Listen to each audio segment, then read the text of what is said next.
really enhance the marine logistics industry. So what do I mean by marine logistics specifically? So we currently prioritize and focus on the sector where the ships coming into Singapore or into other ports globally, they need food, they need supplies to run. Yep. So just as much as the ships bring us and take away goods to be delivered or are delivering goods, they themselves consume supplies, food, spare parts, things like that, chemicals, paints, a whole list of items, right? So our company believes that we could help the industry, we could work with the industry to really reduce cost and then create value from that using digital technology. So what does this mean? So our company has launched very recently, one of the main focuses right now is a logistics solution. This is a solution where basically we try to help the industry pool delivery resources, logistics resources, right?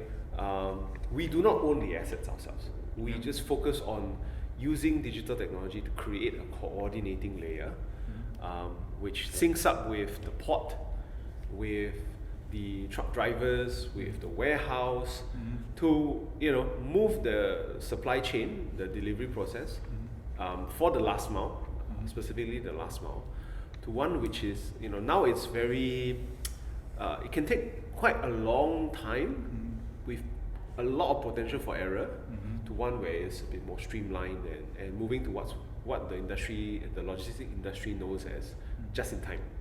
Yeah. So how bad is it, right, currently?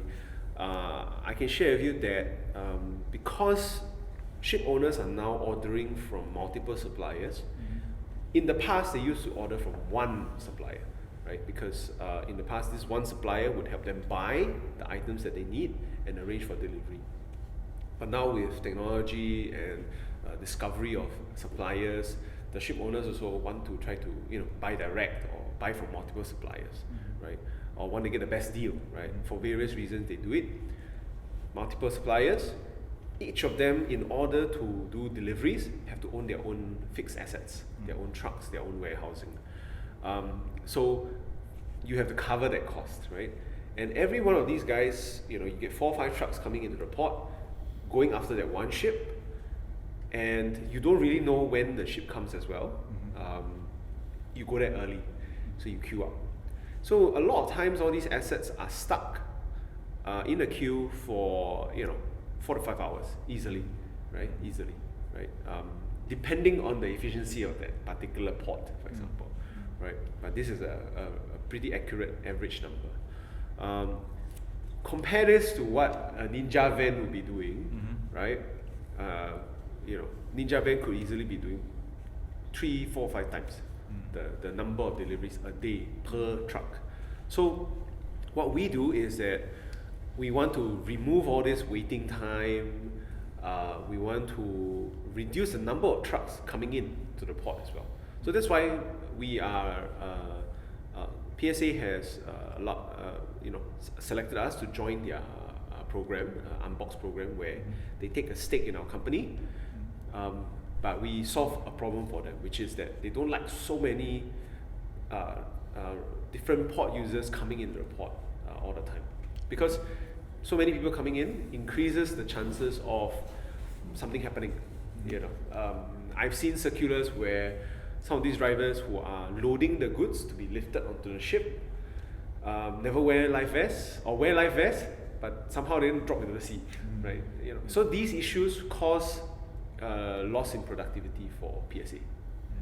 So we work with the port on that front. Then we work with them connecting the data. We will know when is the best timing for entering the port. And what we will do is that we will tell the suppliers who are doing delivery, say, look, we have a warehouse, centralized warehouse. You deliver to this warehouse, you drop it off, and we will consolidate all these deliveries. So you 4 or 5 trucks, right? We put it into a big truck, one big truck. This one big truck, we know exactly when to come into port. We come in, we go out within 1 to 2 hours. That's our goal. I mean, I don't say we are there yet, but it's something that we are working towards. Yeah. So all this will be coordinated with a digital platform and an app, where the suppliers also themselves will be able to see the progress of the delivery. So track and trace, for example. And our industry is also quite interesting in the sense that they want to see, photos of the delivery, of the goods, the condition of the goods. Because it's very common that they get a lot of complaints about missing items, damaged goods. So we also want to give them that level of comfort. Right now it's not done that way. It's not systemized in such a fashion.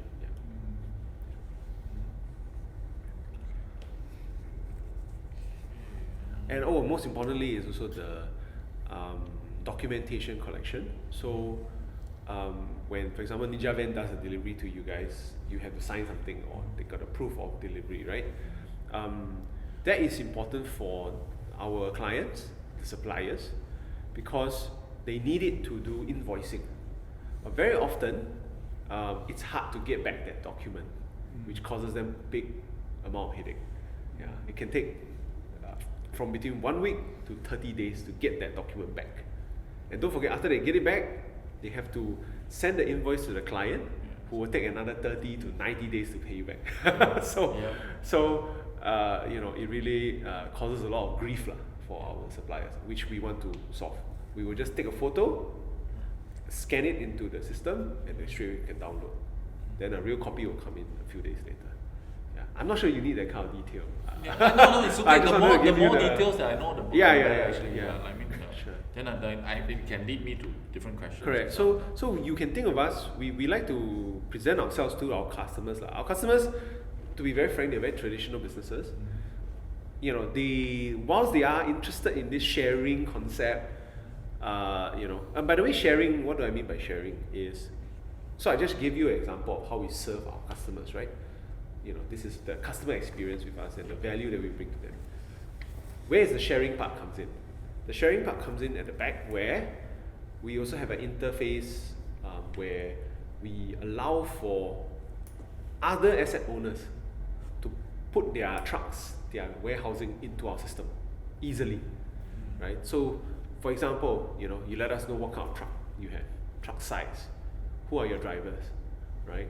And we are in the process of creating a system for them to just easily allocate these resources, let our system know the scheduling, and then we allocate jobs to these trucks based on the right sizing, of course. If I need this big, I will use these parties, for example. And so we match the demand with the spare capacity of our other, our logistics providers. And this is happening. This is good because what our clients have asked us is this: they say, Eric, if you increase my productivity for my trucking significantly, I don't need so many. Does it mean that I would have to reduce the number of trucks that I have, or I have to let some people go? I don't want that. How could we work something on that front? I said, no problem. I don't mind. Become our logistics provider. Put this spare capacity when there's doing nothing, put into our pool. Because you do nothing at this point in time, doesn't mean other people don't have jobs to do also. So we could match them up. Yeah. So that's where the sharing part comes in. Yeah. Then the industry seems to be quite happy with that idea because it's not destructive. It's like, everybody, it's more about utilization of assets in a more efficient fashion. Yeah. Just a curious question. Then in that case, then how does the assets being used or shared by the other clients, how's the cost being covered? Okay. So we act as the middle party that flows, that coordinates this. So our clients, the reason why we did that is because our clients don't like to be complicated with the details. They like it to be very simple. Like, okay, you are a third party delivery guy. I'm just going to treat you as such. then we also like, okay, we don't want to make it too complicated. Imagine if Grab asks you to, okay, you need to negotiate with that particular driver, a special rate between you, etc. Then you sure will be hitting, right? So instead they spit out a price for you. But of course at the back end they have a dynamic pricing to signal to the market, right? So that there'll be more drivers in this area or more drivers at this time, things like that. So that's what they do. So sort of like market maker, right? To sync up the demand and supply signals. So that's what also we will be doing. It seems a very, very, very vast big thing that you're covering. Yes. I mean, but to the customers we are very straightforward. So that's what we're trying to do, and we're doing step by step. So what we do is that we work with 3PL companies, third-party logistics companies, who already are doing this. We just put it into the system, and then we build out our platform based on what we observe on the ground over time.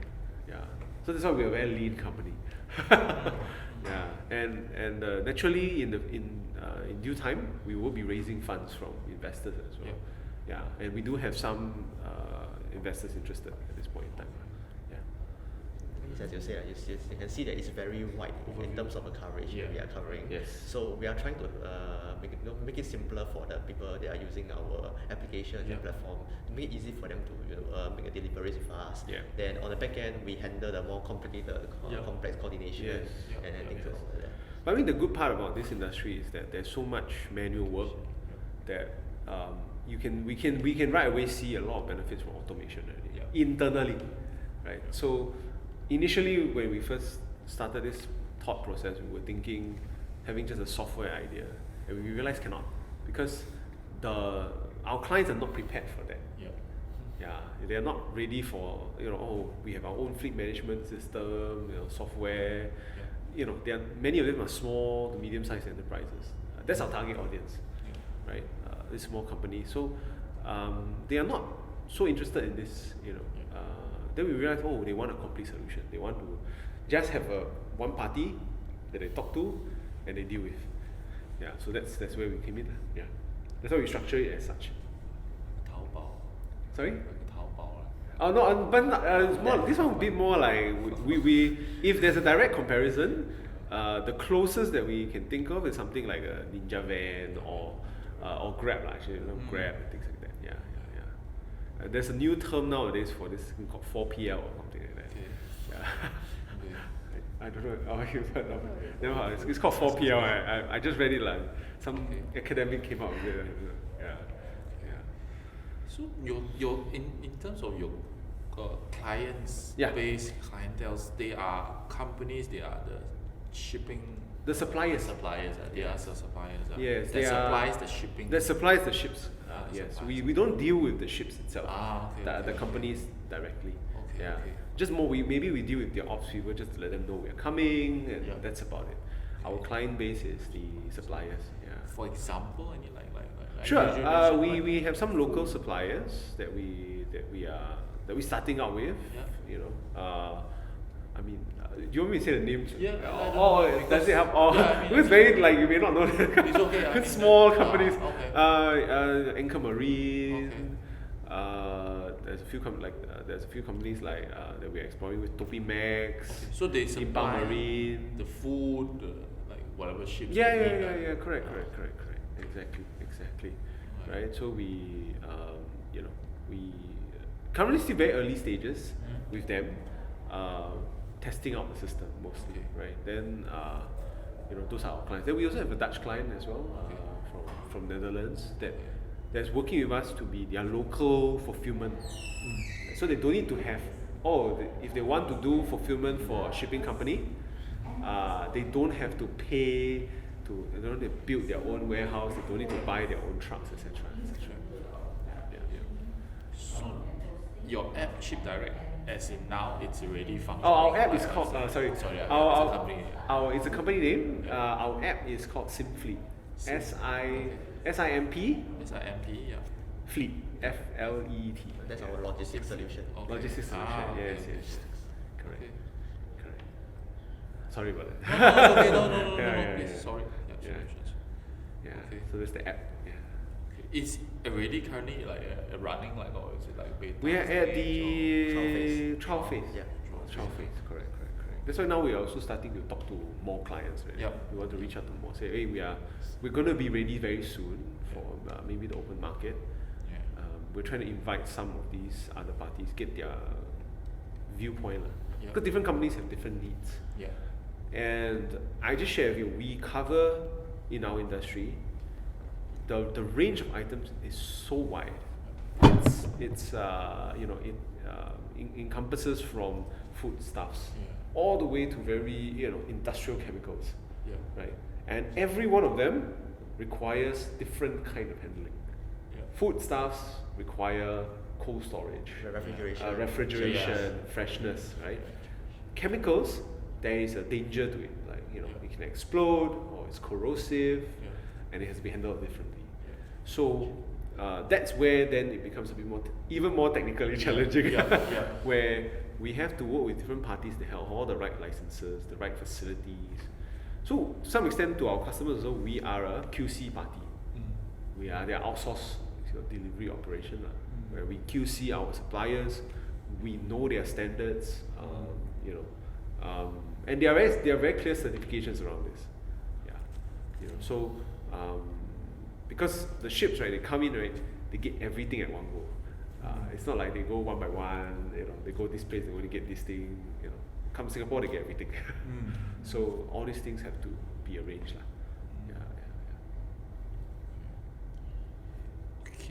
Okay, maybe now I have a general view of what your company does or Sure. does. Then, in terms of Fire alarm system test. This is a functional test of systems operation in the building. Please do not be alarmed. Thank you.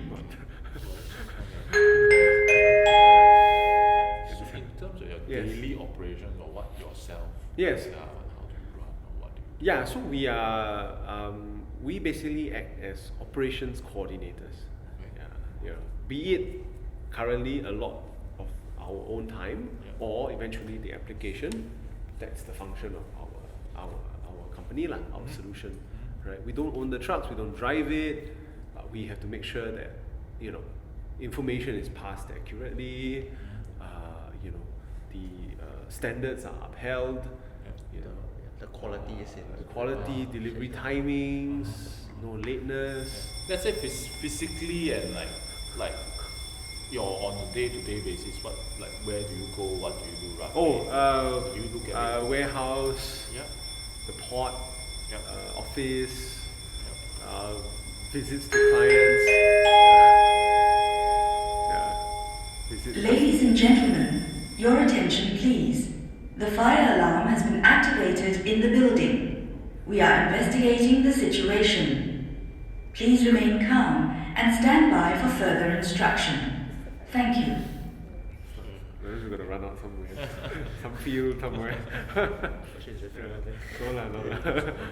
So you guys are also physically involved, to go down and then to check on the actual, Correct. I mean, and I just share with you, we got an interesting project that is a bit more than just coordinating deliveries. We are also realizing that the Grab model won't necessarily work here right away because different clients have different needs. For example, our Dutch client, they are suppliers of general cleaning, chemicals, detergent, dishwashing liquids, for example, and it's all what you call concentrates. So the detergents, they are all concentrated. The ones that you buy at fair price has a large chunk of water already poured in, right? So for them is that because it's concentrated, there needs to be a constant and fixed dosage of this liquid mixing with water, right? So what happened is that they have a machine that they install in addition to the current washing machine or dishwasher that the ship has. We help them with installation as well. So we do storage, we do transportation for them, but we also do the installation of those specialized equipment for them as well. So we provide labor lah, in that sense, skilled labor, I guess. Yeah. So currently that's me lah. Yeah, me. But we're also building our outsource. We are also bringing on board some new contractors to assist us with this as well. But basically, I'll be doing the training because it's specialized work. Yeah. And apparently, some of our other clients also were quite interested in this particular service that we had. So it's a bit like FedEx, that your Dell computer spoil or whatever, you don't actually send back to Dell. FedEx has a person out there fixing for you, opening it up and stuff. Then they send back to you. You think it's Dell, but actually it's FedEx. Yeah. So something like that. Yeah. So it's a bit more complete supply chain solution. Yeah. Do you have the simple feed like to show me your app or anything that we can look at? Oh sure. Yeah. It's because it's not in the open market that I can download and look No, at it. not yet. In terms of the overall functionalities and Yeah. how it goes, right? Yeah. Your laptop? Yeah, can I? Yeah. Okay. Because I think you have the updated version. Yeah. Yeah.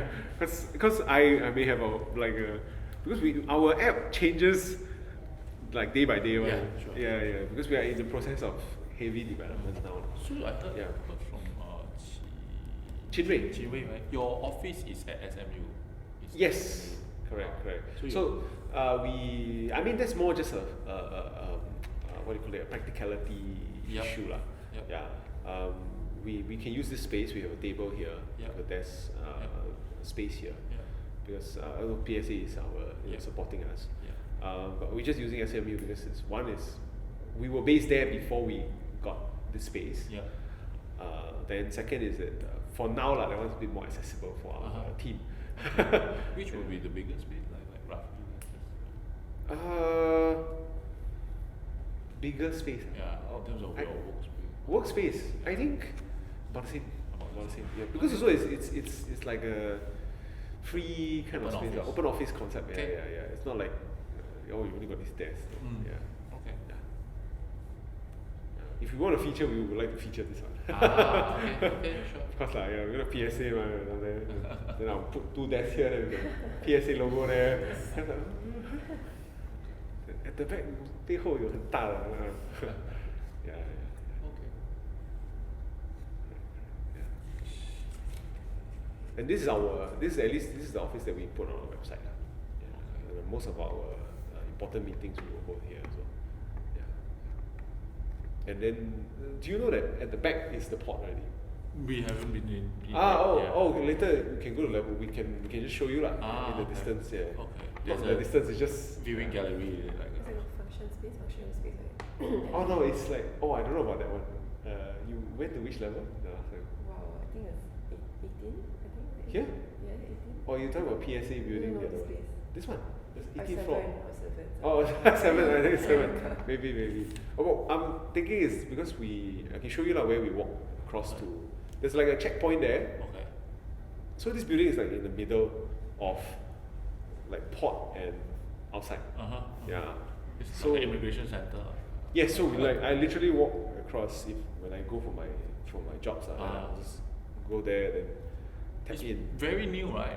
Like fairly new. Fairly new, yeah. I say, but last few years, 1 to 2 years, yeah. So the one on top you say is what space again? Function space like. Oh, okay, those I think the book maybe. Yeah, I think the one has the book. Maybe I don't know if my pass can enter. I never tried. Try. Okay, can try. Yeah, but anyway, we can see it from level 3 lah. Level 3 is like canteen that area. Okay, yeah. can. It's quite obvious.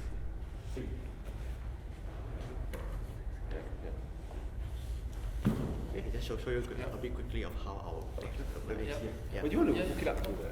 I don't pick that thing, so. Oh, no longer. Okay, no problem. Okay, this is currently still in development, I would say, because currently we're entering the trial phase, so a lot of things are constantly changing based on what we get from the trials, based on the user feedback, and things along the line. But I'll just roughly show you through the features that we have for our users. Okay, so this is like a landing page that we have. You can actually see it on our main website as well. The current is live online. You go to our website, you will be able to access at simply.com. Yeah. So it's like just a normal website. They can create an account with us and then log in using the credentials they will provide them. Okay. So there are a few main functionalities in terms of this aspect. So this is like their user homepage where they will have a main overview of all the different jobs that they are currently in hand. Our system automatically sorts it according to, let's say, the most urgent one, the things that they need to be under their attention the most. Like for example, the latest job, the ships that are coming, and things along those lines. So the main purpose of that is for them to make it easy for their job better, so they can just focus on the things that they need to focus most. So once they come into our website, they will be able to create a job with us. So by creating a job, what they will give us is some basic job information. Where will the ship be coming? What are the ship details? Like for example, the ship IMO number. IMO number is like the identification ID for the ships. Then roughly some of the delivery status, like what are the items they want to deliver, when do they want to deliver the items, things along those lines, so that we can help them to coordinate the delivery overall. So once they have made a job booking with us, they will be able to see their job bookings on the page as I described just now. And this is like the overall job view page, so they can look further into the job details, make any updates or a modification if they want. And then they will also get some real-time updates in the status. So let's say when the items arrive at our warehouse or in our logistics site, we will update over here and they will receive a notification as well. So it allows them to at any time look at exactly what is the status of their delivery, so that they can keep track of it, whether it's at the warehouse, whether it's making a delivery to the ship already. They will all be able to see over here. So we also allow them to upload any documents that they want to bring onto the ship. Like for example, let's say they want to bring on their delivery order, which is like a bit like an invoice, similar kind of thing, so that they can keep track of the ship. They can upload here with us, and we will print it on our site and bring along to the ship. So it makes it convenient for them.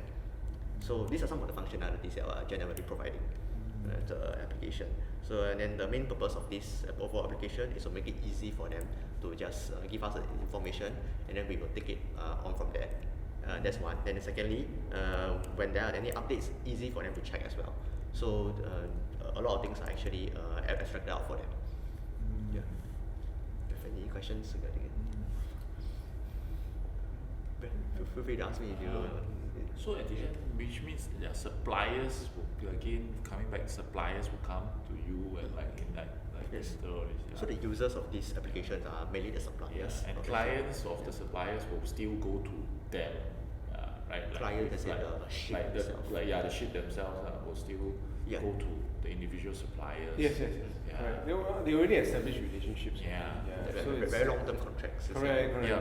It's not like there's certain service standards, the certain quality of the product they expect. Okay. So it means it's a technical business, So Yeah. they, and you want this to be long-term. The standards to be the same, because the ships plow the routes very consistently. So you want to make sure you have a supplier you can trust. So it's not something that we want to be doing. So the overall aspect is that it's not like a consumer business where you can just reach out to the consumers and they just buy from different platforms different times. These are the people who have very long-term business contracts. So we are trying to help them optimize their services to these customers. B2B. It's entirely B2B. Oh, it's entirely. Okay. Crew.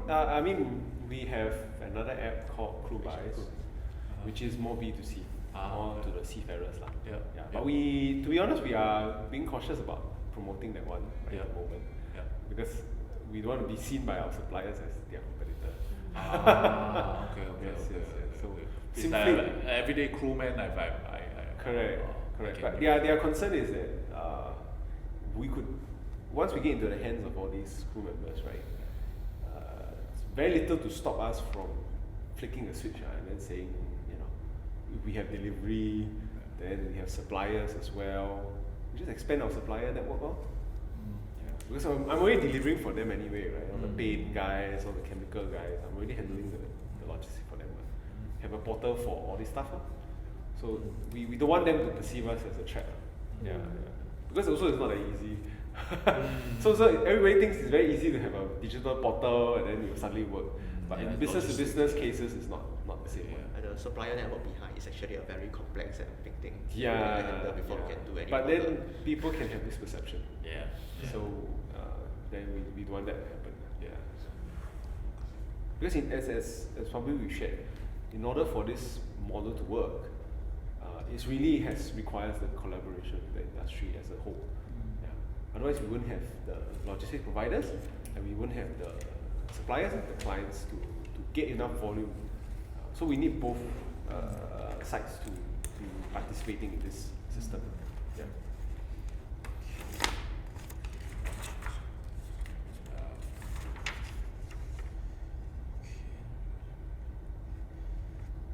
Are you working with, like, because your office and you yourself started with SMU, right? Yeah. Are you working anything with them, are they like in part of this project or No, or not really. anything? Not really. Yeah. Okay. Yeah. Okay. I mean, they are supportive in providing the space and some resources, but otherwise, not actively. Yeah. Nothing to do with, like, I don't know, the students who study there or any other employees? No particular. No, we are both from SMU. That's one of the main things. That's probably the only. Yeah. Okay.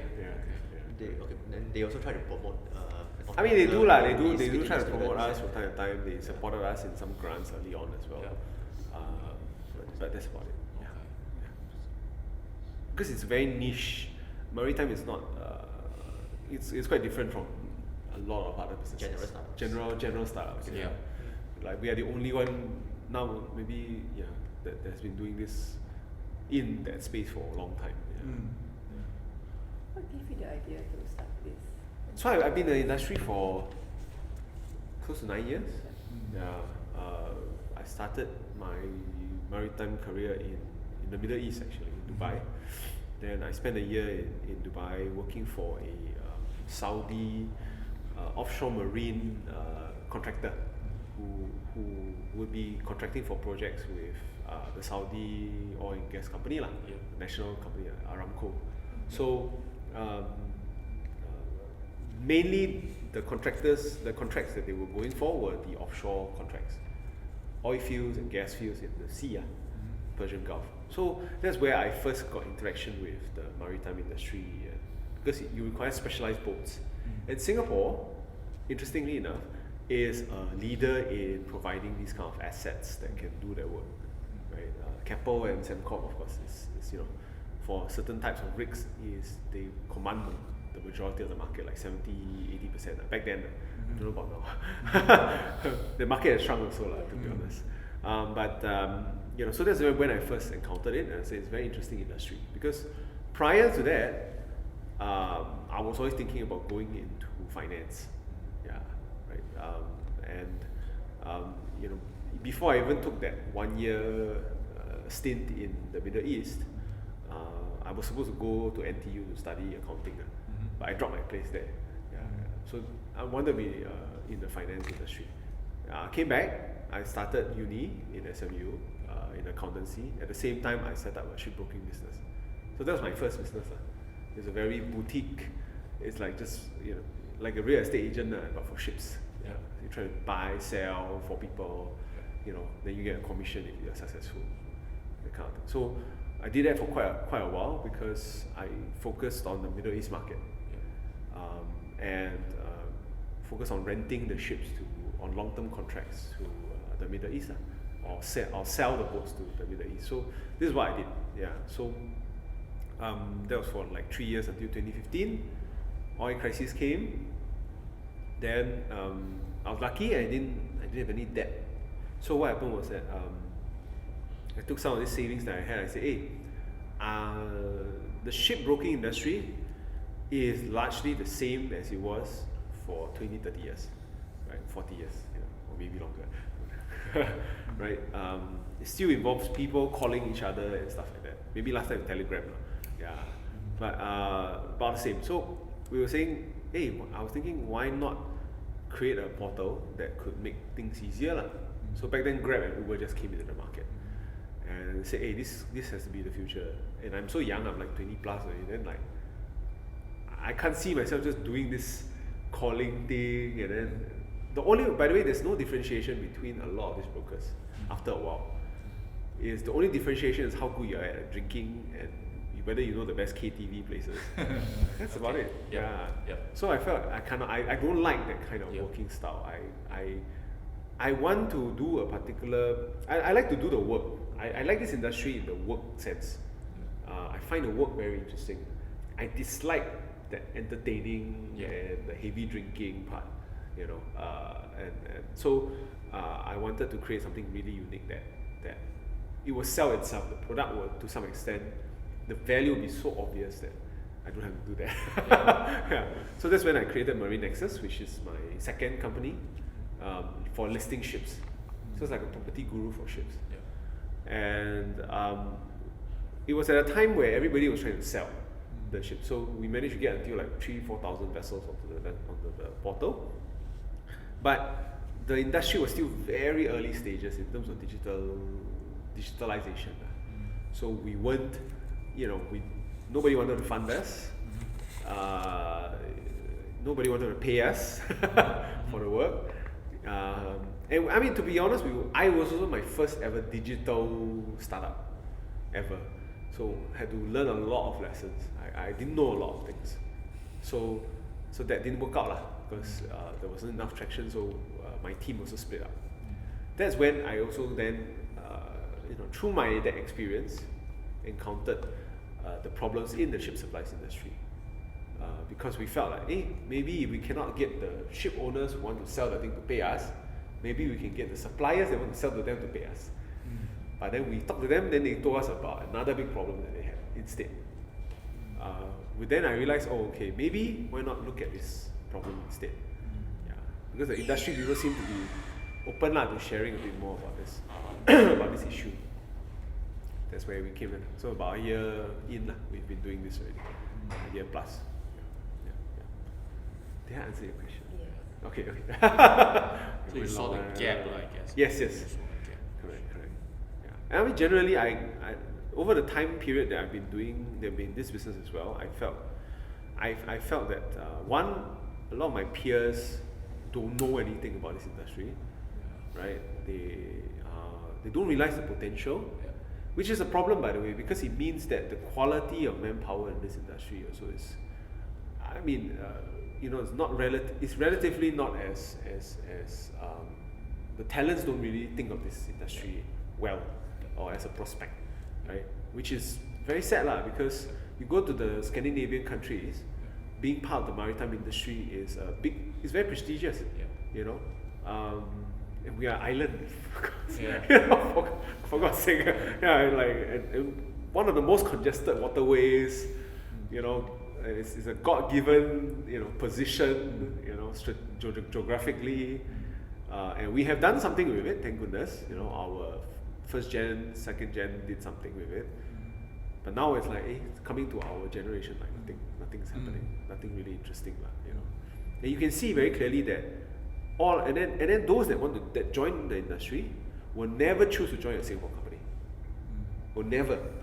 Right, and there are good reasons for it. I mean, other than PSA, other than some of the better run Singapore companies, they would never choose to join a Singapore SME or whatever, because the way they run things is so traditional and so old school, and it's going to be a big problem for our industry in the future. Because right now, most of the big names in the industry are not Singapore companies. They're all dominated by Scandinavian, European. The Chinese are coming in a very aggressive fashion. So it's like we ourselves are not taking advantage of our, the blessing that we have geographically. In the ship supplies industry, I just share with you that there are a lot of Chinese players that are aggressively growing their volumes here. So it's like we ourselves sitting here, not doing much but the foreign companies are coming in. or a lot of local companies, the second, third gen don't want to take over, or they don't have talent coming in, they choose to sell the business to a private equity fund or something like that. So it's quite sad for me as a Singaporean to see this happening, and my concern is that after a while, our relevancy becomes very weak, because there will be a knowledge gap after a while. We don't know where the industry is heading. We cannot feel the pulse of it. Then we cannot continue to upgrade our industry as well. Thankfully, PSA is doing something aggressive on this front, but it's always a time thing, right? Yeah. If not enough talents come in thinking strategically about these issues, thinking globally about these issues, we will lose our relevance. And our port is very important. Seriously, yeah. So, this is something that I think another big chunk of my passion, other than the work itself. This is also a sort of purpose that I feel. I feel like I want to take the Singapore flag and then grow this business and go out go out of Singapore and go after business in other places. And I'm not against foreigners, by the way. It's really they have done something right. They've invested in technology. So all the latest engine designs, ship designs are coming out of Japan, coming out of Europe. All the latest ideas about autonomous shipping. Who is executing all these ideas? There's all these companies from Finland and whatever. Then they're moving their people here to to do it here, test bed here. Yeah. ST Engineering is trying out, thankfully, not some companies in Singapore trying this out. But by and large, we do not possess enough of the knowledge base to do that kind of work now in Singapore. I guess what is these videos are going to be plugging the gap as well. Yes, exactly. To somehow create this image or to re-generalize the image for the general public to know what is going on. But for example, of course, I wouldn't know such things because I didn't come into this. I only have a couple of friends I know, but until now I didn't know the industry is so big. I have a couple of friends who work in say offshore rigs. They go into ships, some service ships. So they are crew. Some have I only touch some of my friend. One of my friend who has his own fishing boats. So he buys ships. Okay. Buys ships and then he get his own crewman. I don't know. So this whole marine industry is so huge and vast. It covers a lot of things. Yes, it covers a lot. I mean, from oil and gas. So basically 90% of the goods are traded by sea, right? So but it's like pity lah. And a lot of my friends, they will end up in shipping related jobs at one point or another. Then they realize, wow, very big. But they also complain that the culture, the type of culture that this industry has is also so antiquated. That they feel half the time they're always complaining. They're not complaining about the work, They're always complaining about the way people are dealing with business, which I also want to change. So I'm a bit kisiao. Try all these big problems. That's why I don't sleep very much. Whole day long trying to make change. These are big issues, so we're quite ambitious, I guess. Okay, maybe we can yes. do a walkabout. Sure.